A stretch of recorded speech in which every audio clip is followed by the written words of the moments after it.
श्रीमद् भागवत गीता प्रथम अध्याय और श्लोक नंबर 7 में दुर्योधन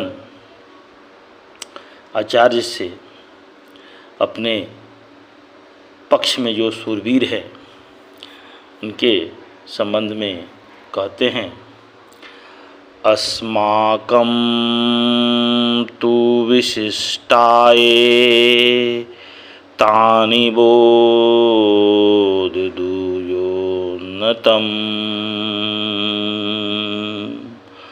नायकामं सन्न्यस्य संज्ञार्थतान् ब्रवीमि ते।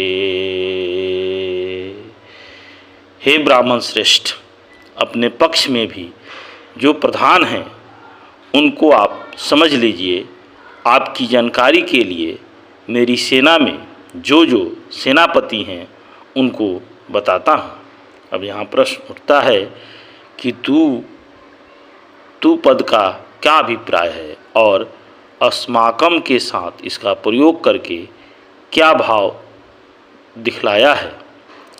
तो उत्तर में कहते हैं, तू पद यहाँ भी के अर्थ में है।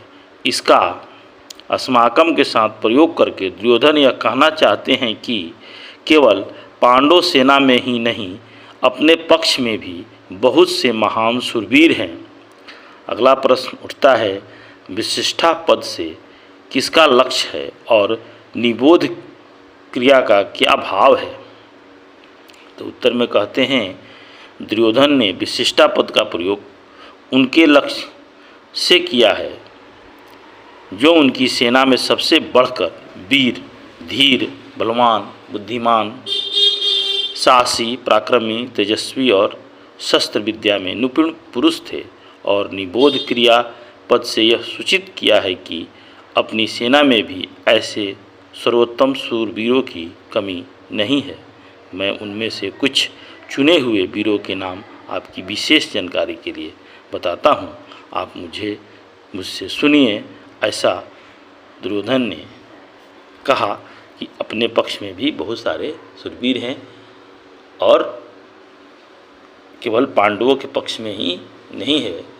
कुरुक्षेत्र के मैदान में भगवान श्री कृष्ण और जब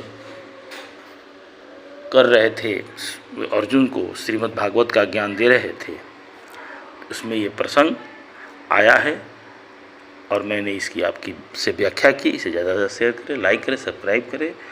अगले भाग में मैं अगले श्लोक की व्याख्या करूँगा। जय श्री कृष्ण, जय श्री कृष्ण।